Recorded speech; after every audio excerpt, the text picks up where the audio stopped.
Assalamualaikum warahmatullahi wabarakatuh. Jumpa lagi bersama sahabat-sahabat Mantan TV dimanapun berada. Baru-baru ini ada video viral tentang ceramah Ustaz Yasir Hasan di Pamekasan, Madura, yang mengingkari perayaan Maulid Nabi Muhammad SAW. Dan menurutnya Nabi tidak pernah menyelenggarakan Maulid.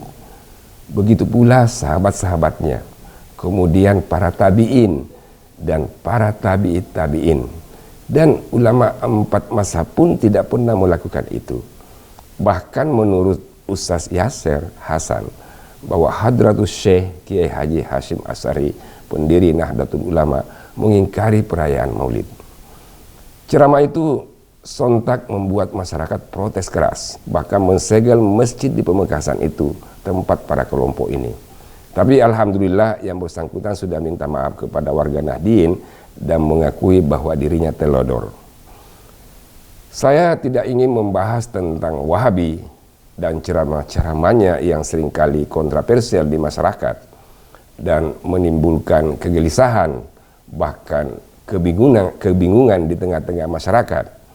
Tetapi saya ingin mengatakan bahwa bagi mereka yang tidak membolehkan perayaan Maulid, tidak perlu mengecam dan mengangkat dalil-dalil tentang perayaan Maulid yang dianggap tidak sah.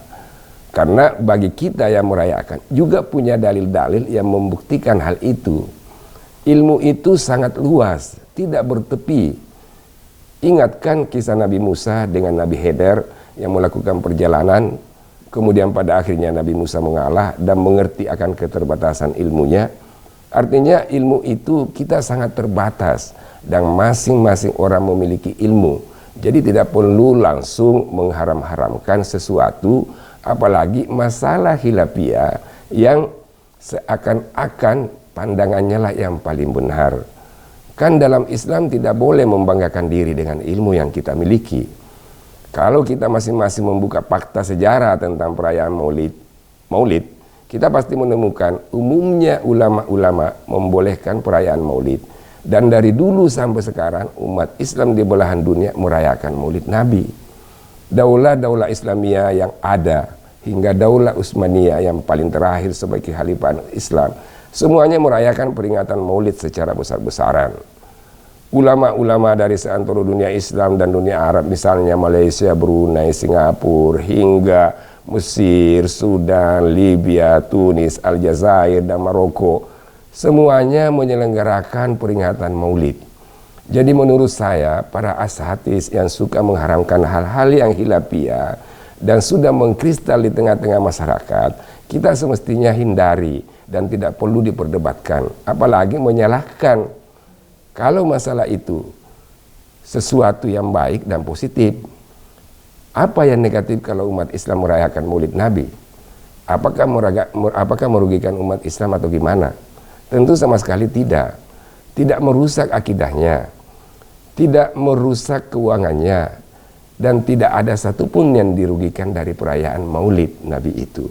Bahkan kecintaan mereka terhadap Nabinya semakin meningkat. Dan yang paling penting dari itu adalah silaturahmi antara sesama warga semakin kuat. Tuhan kan hanya melarang kita menjerumuskan diri kita ke dalam kehancuran, dan tidak melarang kita berbahagia dan bergembira. Apalagi bergembira menyambut hari kelahiran seorang Nabi. Kan Tuhan berfirman, dan ingatlah hari-hari Allah itu. Artinya hari-hari kebesaran di mana Allah menurunkan sesuatu yang sangat spektakuler bagi umat manusia, seperti kelahiran nabi-nabi, termasuk kelahiran Nabi Muhammad adalah hari-hari Allah yang sangat istimewa pada hari itu. Ia menurunkan satu nabi ke muka bumi yang rahmatan lil alamin. Jadi selama itu tujuannya adalah kebaikan, kenapa kita menyalahkan? Kalau misalkan pandangan Anda tidak setuju, ya cukup Anda saja yang tidak melakukan, dan jangan membuat kericuhan di masyarakat yang bisa mengganggu ketentraman hidup satu komunitas. Karena akibatnya hanya akan menimbulkan kebencian antara sesama, dan itu bisa jadi bahan tertawaan orang lain. Nabi kan juga puasa di hari Senin. Ketika ditanya oleh sahabat, beliau mengatakan ini adalah hari kelahiranku. Nabi juga berpuasa di waktu-waktu tertentu untuk memperingati kejadian-kejadian masa lalu yang dialami para nabi, seperti Nabi Yunus dan Nabi Ibrahim. Jadi hal-hal seperti ini tidak bisa dipertentangkan, apalagi masyarakat Indonesia yang sejak dulu merayakan peringatan Maulid. Masa itu mau diharamkan? Kan tidak ada juga dalil yang mengharamkan itu. Bahkan banyak dalil yang mendorong umat Islam agar menghidupkan siar-siar Islam itu, seperti memperingati Maulid. Ada kaidah yang mengatakan al-ada muhakkama, atau kebiasaan itu bisa dilegalisasi. Jadi kalau sesuatu itu sudah menjadi tradisi, apalagi kalau tradisi itu menjadi kebiasaan dan itu adalah sesuatu yang baik, kenapa mesti diharamkan? Masa orang hidup hanya puasa dan naik haji dan salat? Kan hidup juga harus bergembira, berbahagia. Apalagi gembira karena kembali berjumpa misalnya dengan bulan puasa, sehingga kita mengadakan selamatan. Bergembira karena kelahiran Nabi, kemudian kita ramai-ramai ke masjid, makan sama-sama. Nah, di mana sisi haramnya? Nabi juga kan bergembira bersama keluarganya dan sahabat-sahabatnya. Bahkan seseorang datang kepadanya membacakan puisi tentang dirinya dan memukul gendang, juga diapresiasi oleh Nabi. Jadi memperingati Maulid itu adalah bentuk kegembiraan umat Islam atas kelahiran nabinya. Maka mereka kembali mengenang kisah-kisah Nabi. Apalagi bagi anak-anak sangat perlu sekali mendengarkan kisah-kisah Nabi, sehingga terpatri dalam diri mereka tentang nabinya. Di dalam Barsanji itu kan semua kisah Nabi, akhlak Nabi, bagaimana Nabi memperlakukan keluarganya, bagaimana Nabi memperlakukan dirinya, memperlakukan anak-anak yang ada di sekitarnya, dan lain-lain sebagainya. Makanya penulis buku kitab Al-Barsanji itu, Ja'far Al-Barsanji, mendapat hadiah besar dari raja, karena untayan kalimat yang diutarakan dalam kitab Barsanji itu sangat-sangat inspiratif. Lah, kenapa itu juga diharamkan dibaca pada saat Maulid atau pada saat kegiatan-kegiatan keluarga seperti syukuran? Ini adalah budaya kita dan budaya umat Islam di mana-mana. Kalau Anda jalan-jalan ke Afrika Utara seperti Mesir, Sudan, Aljazair, Maroko pada bulan Rabiul Awal, maka Anda akan menyaksikan bagaimana umat Islam di sana merayakan Maulid Nabi yang tidak ada apa-apanya jika dibanding dengan perayaan Maulid Nabi di Indonesia.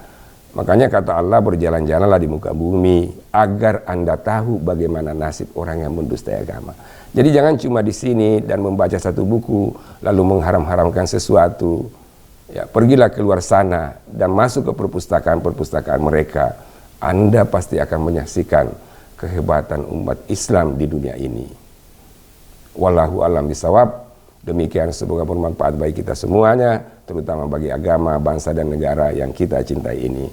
Wassalamualaikum warahmatullahi wabarakatuh.